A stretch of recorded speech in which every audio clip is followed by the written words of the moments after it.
You stood there in the store last week, didn't you? Right in front of the cooler, with that little carton in your hand, and you looked at the price and something inside you just sank. Eggs. Plain old eggs. The cheapest, humblest thing in the whole kitchen for as long as anybody can remember, and now they want 4, 5, sometimes $6 and $7 for a single dozen, and some weeks the shelf is half empty, besides a little paper sign taped up saying 1 carton per customer, like we have slipped backward into a time none of us thought we would see again. And maybe you put the carton back. Maybe you bought it anyway and felt a little sting doing it.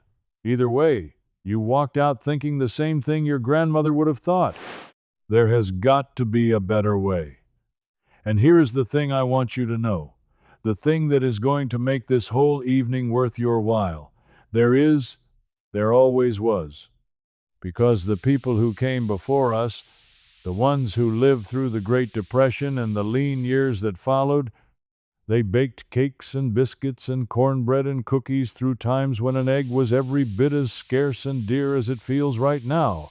And they did it without the egg. 12 different ways, in fact, and I am going to give you every single one. So go on and grab yourself a cup of coffee. Find your good chair, the one that fits you just right, and settle in with me a while. Because we are going to walk through 12 honest, old-fashioned ways to bake and cook without eggs, the very tricks your grandmother and her mother before her used when the henhouse was empty or the money was short. And I will tell you this right up front so you have something to watch for as we go. There is one substitute near the end of this list, just one, that sounds so strange, so unlikely, that you are going to think this old fellow has finally lost his marbles. And then you are going to try it. And it is going to work better than any of the others, and you are going to wonder why nobody ever told you, I will get to it, but not yet. Let it sit in the back of your mind while we work our way there. And while you settle in, do me a small favor. Tell me down in the comments where you grew up, and whether your mother or your grandmother ever baked something without an egg in it and never said a word about it until years later. I would love to know. There is a whole world of quiet kitchen wisdom in this country, passed hand to hand, and most of it never got written down anywhere at all. Now, let us begin. Number 1. A spoonful of vinegar with a little baking soda. This is the granddaddy of them all, the one that built 1,000 wartime cakes, and if you remember nothing else from tonight, remember this one. Back in those lean years, when a recipe called for an egg your grandmother did not have, she reached for 2 things she always did have: a jug of plain vinegar and a box of baking soda. The egg in a cake does 2 jobs. It helps things rise and it holds things together. And it turns out that a spoonful of vinegar stirred together with a little soda will fizz right up and do that lifting job beautifully, giving you a cake that is light and tender without a single egg in it. The plain rule is this: for each egg you are missing, use about a tablespoon of vinegar with a teaspoon of baking soda and stir it into your batter last, right before it goes in the pan, while it is still foaming. You have likely eaten a cake made this way and never knew it. They called it the crazy cake, or the wacky cake, or the depression cake, and it is moist and chocolatey, and it keeps for days, and it has not needed an egg since the day it was invented. Some folks even mixed it right in the baking pan, no bowl to wash, making little wells in the dry ingredients and pouring the wet ones in, because there was no money to waste and no sense dirtying a dish you would only have to scrub. That cake came out of more lean kitchens than anyone could ever count, and it carried more birthdays than you would believe, frosted with whatever was on hand or no frosting at all, and not one child at the table ever knew it had been born of hard times. That is where we begin, because that is where your grandmother began. Number 2. A ripe, mashed banana. Now this one is sweetness itself in more ways than one. A banana was not an everyday thing in those years, mind you, but when there was one going soft and spotty in the bowl, too far gone to eat out of hand, your grandmother knew better than to throw it out. Waste was a sin in that kitchen. She would mash it up fine with a fork and fold it right into her batter, and that soft, sticky fruit would hold the whole thing together the way an egg does, and lend a little natural sweetness besides. The plain rule: about half a mashed banana, or a quarter cup, stands in for one egg. It works best in the things you want soft and moist anyway: your quick breads, your muffins, your pancakes, your spice cakes. It will whisper a little banana flavor into whatever you make, so use it where that is welcome. And here is the warm part: the riper and uglier that banana, the better it works. The very banana you were about to toss is the one that does the best job. There is a lesson in that, I have always thought, about not giving up on a thing just because it has gone a little past its prime. I can still see my own grandmother standing at the counter with a fork, working a soft brown banana into a paste, humming to herself, never once thinking of it as a hardship, just as the natural and sensible thing to do with a banana that had gone too soft to peel and eat. And the banana bread she made from it, dense and dark and sweet, with the edges going just a touch crisp in the pan, why, I would give a good deal to taste a slice of it one more time. That is the strange magic of these old tricks. They were born of going without, and yet they made some of the finest things any of us ever ate. Number 3, a few spoonfuls of applesauce. If the banana feels like too much flavor for what you are making, here is its gentler cousin, applesauce. Back in the day when the apples came in by the bushel in the fall, families put up jars and jars of sauce to last the winter, and that sauce did far more than fill a side dish. Stirred into a batter, it holds things together soft and moist, just like the egg, but it sits back quiet and lets the other flavors come forward. The plain rule: about a quarter cup of unsweetened applesauce for each egg you are missing. It shines in cakes, muffins, quick breads, and brownies, anywhere you want a tender, moist crumb. And it does one more kindness. Since it is bringing its own moisture and a touch of sweetness, you can usually cut back a little on the fat and the sugar in the recipe and never miss it. That is the kind of 2-for-1 bargain your grandmother lived for, and it is sitting in a jar in your pantry right now. And think for a moment about where that applesauce came from in those years. It was not bought in a jar at all. It was made on a long fall afternoon from apples that cost nothing because they came off a tree in the yard or were gathered windfall from an orchard down the road, the bruised and the imperfect ones that nobody would sell. Those apples were peeled and cooked down slow on the back of the stove, the whole house filling up with that warm cinnamon smell, and then put up in jars to carry the family clear through to spring. So when a homemaker stirred a few spoonfuls of it into a cake, she was not just replacing an egg, she was reaching back through a whole season of careful work, an autumn's worth of saving and putting up, all of it bound up in that one humble jar. That is the thing we have lost more than any recipe, that sense that the food in the pantry was the fruit of your own hands and your own foresight. Number 4, ground flaxseed soaked in water. Now we step into something that sounds modern but is older than your grandmother's grandmother: flaxseed.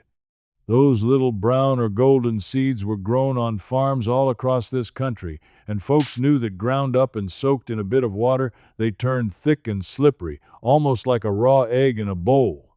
The plain rule is simple, and it is worth writing on a card and taping inside your cupboard door.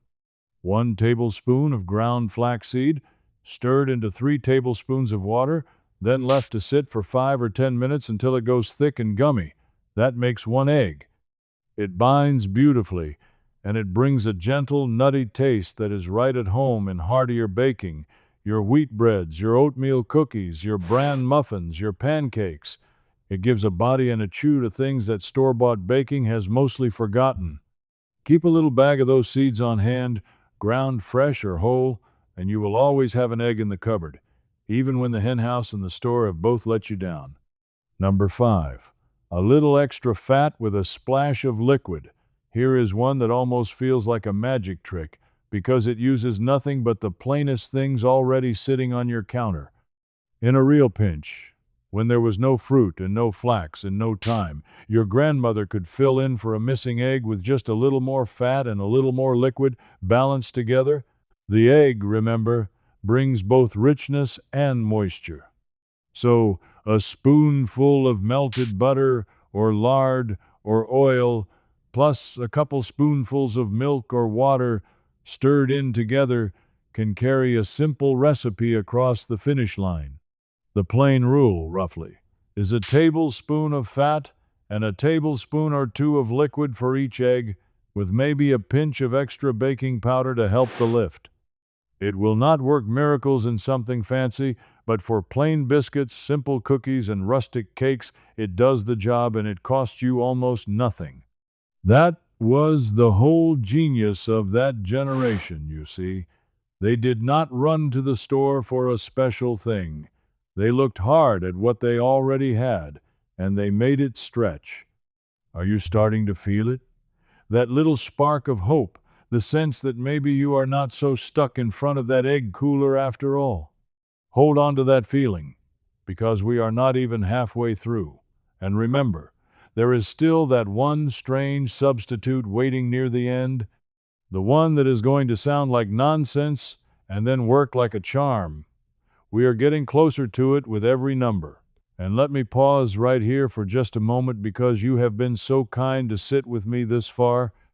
If these old kitchen tricks are stirring something in you, if you find yourself nodding along, thinking, yes, my mother did something just like that, then I would be so glad to have you here with us regularly. Just tap that subscribe button, no fuss, and you will not miss the next story. We are a quiet bunch here, folks who remember, folks who believe the old ways had a wisdom worth keeping alive. You belong with us. Now, back to the list. Number 6. A cornstarch slurry. Before there was a fancy box of egg replacer on any shelf anywhere, there was a humble box of cornstarch in the back of the cupboard, and it did far more than thicken the gravy.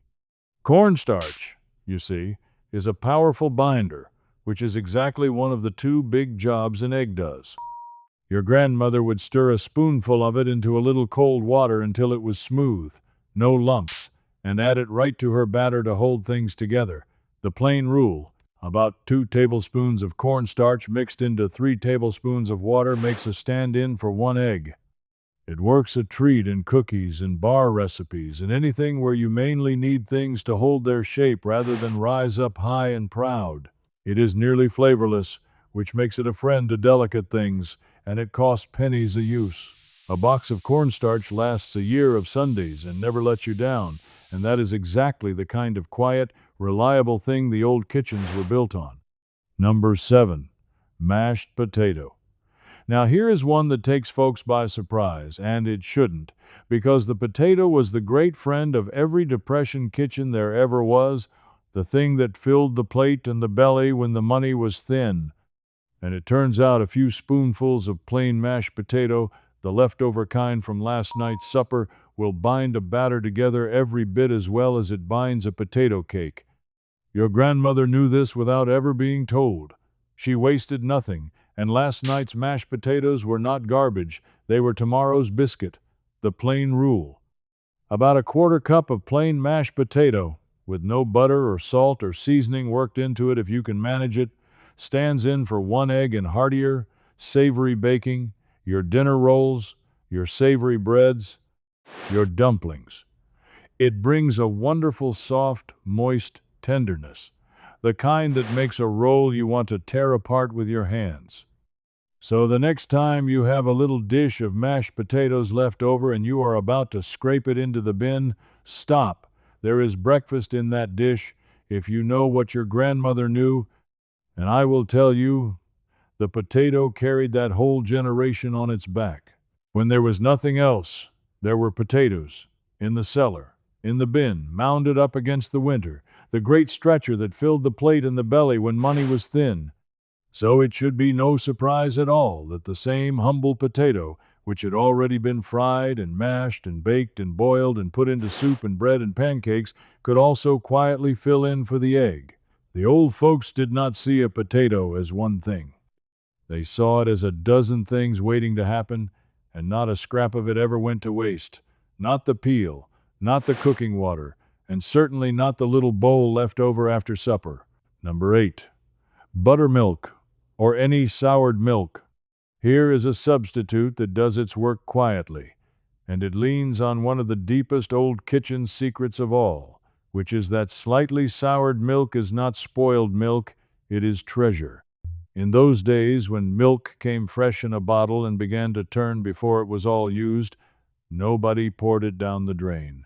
They let it clabber, let it sour, and they baked with it, because that gentle tang does something wonderful. Paired with a little baking soda, buttermilk fizzes and lifts a batter and tenderizes the crumb, taking over a good part of what the egg was there to do. The plain rule: use about a half cup of buttermilk or soured milk in place of an egg, and reduce the other liquid in the recipe by that much, and add a half teaspoon of baking soda to help it rise. It makes the most tender pancakes, the lightest biscuits, the moistest cornbread you ever set on a table.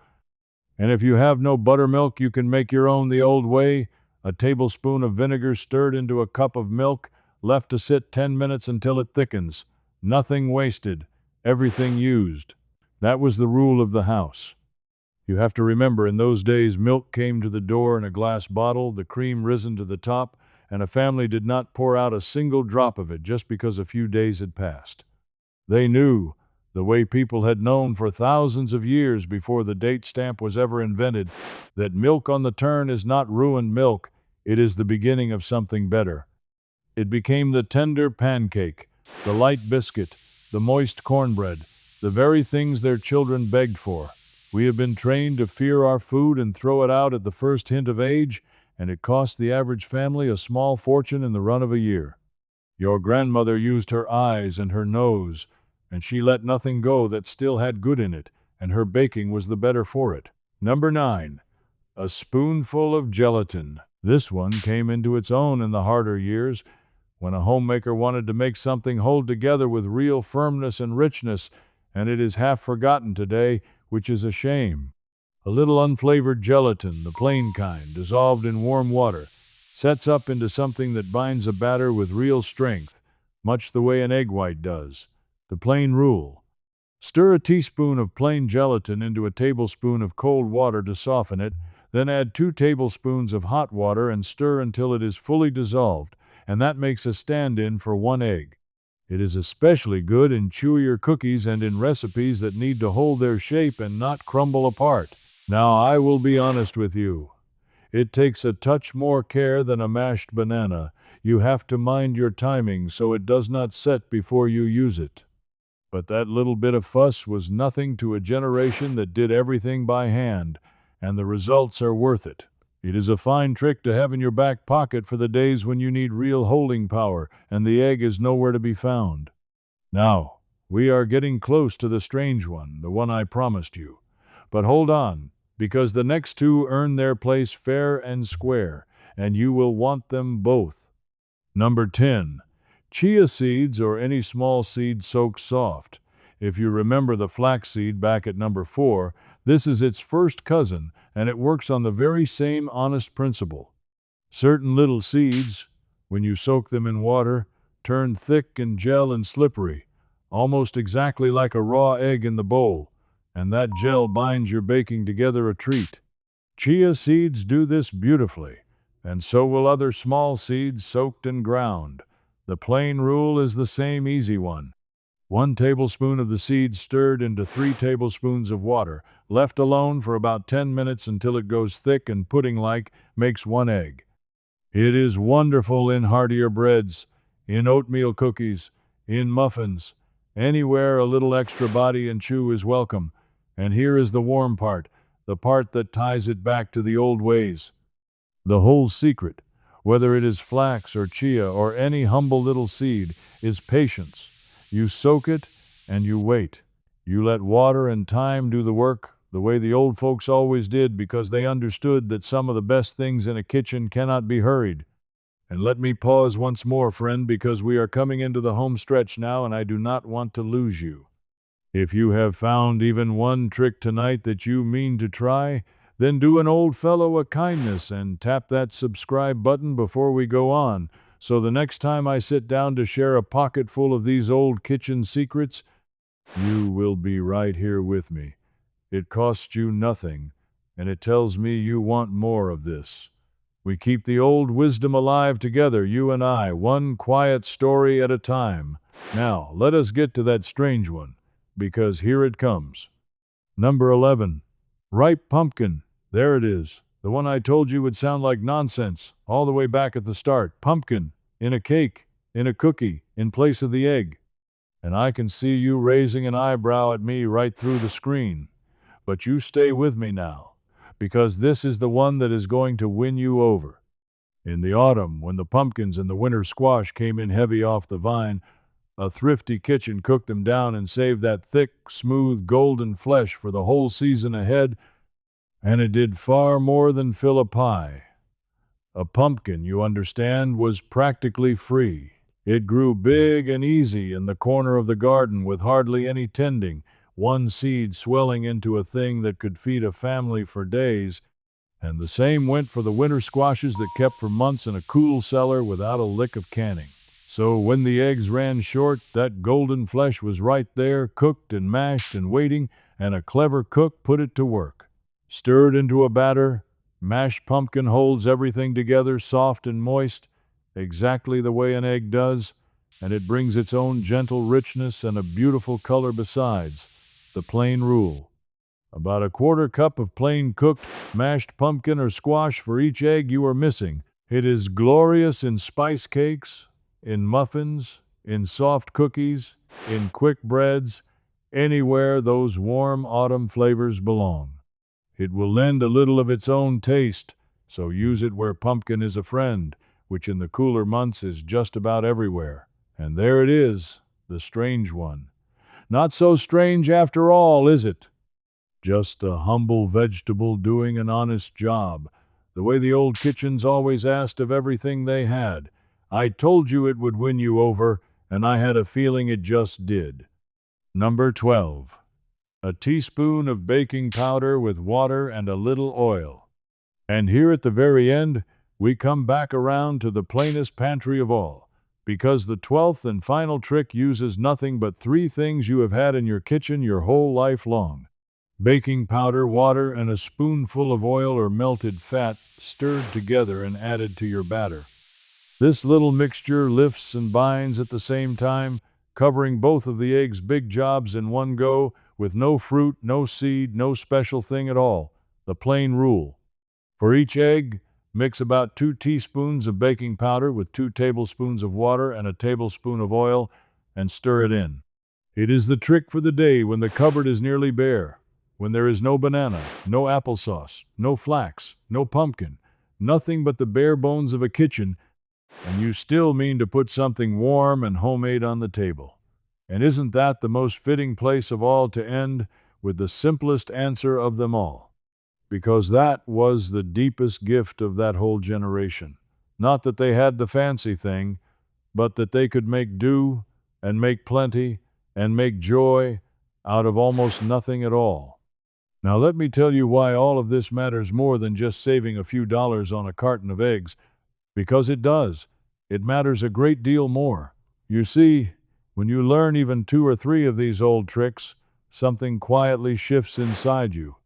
That feeling you had in the store, standing there with the carton in your hand, that small, helpless, sinking feeling, it begins to lift. Because you are no longer at the mercy of that shelf, or that price, or that little paper sign limiting you to 1 carton. You have other ways now. You hold a bit of what your grandmother held, which was not really tricks at all, but freedom. The freedom of a person who knows how to make do.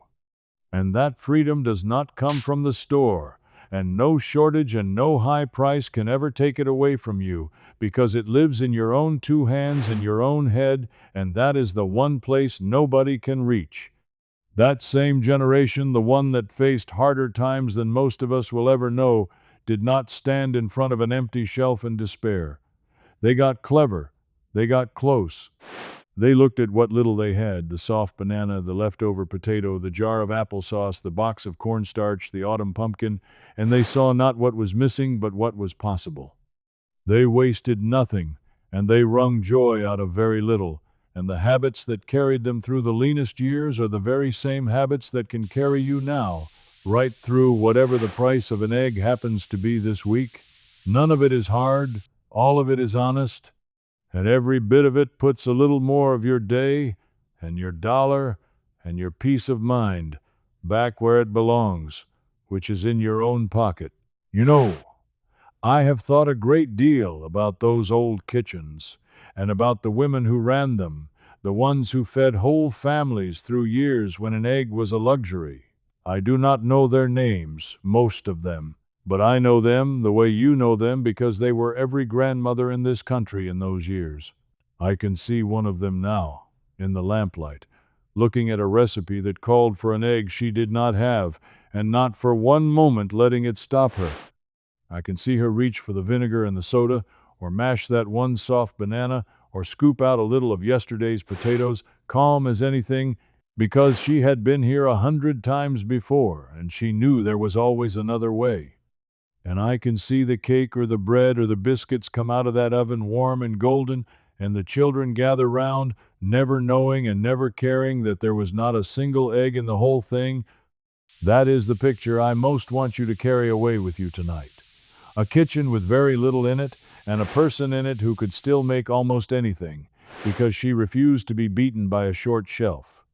We have more food now than those folks ever dreamed of, more than any people in the history of the whole world, and yet so many of us stand frozen in a store, defeated by the price of the simplest thing, having forgotten that there was ever any other way. They had so much less, and in some ways they had so much more, because they had the knowing, the carefulness, the deep, quiet confidence that they could make do with whatever was at hand. That is the real gift in this whole list of 12, and it is worth far more than the few dollars it will save you, though it will surely save you those too. So here is what I would love from you tonight. Down in the comments below, tell me one thing your mother or your grandmother made without an egg, or any old kitchen trick she used to stretch what little she had. One recipe, one habit, one thing she made from almost nothing that you have never forgotten. The cake, the cornbread, the way she made a thing come out right when the cupboard was nearly bare. Share it, because somebody reading needs to hear it, and together we can keep these old skills from disappearing for good. I read every single one, and I treasure them more than you know. And if you have enjoyed sitting with me through these 12 old tricks tonight, if any one of them brought back the smell of your grandmother's kitchen or the sight of her hands at the mixing bowl, then do an old fellow a favor and subscribe, so we can do this again real soon. Next time, I want to take you back into that same depression kitchen and show you 12 ways the old folks stretched a single pound of ground meat into a whole week of suppers, the casseroles and the loaves and the simmered pots that fed big families on almost nothing at all. You will not want to miss it. We will keep the old wisdom alive together, you and I, one story at a time. So pour yourself one more cup, hold your people a little closer, and remember that the richest kitchens were never the ones with the most on the shelf. They were the ones with the most know-how in the hands. Take good care of yourself, and I will see you next time.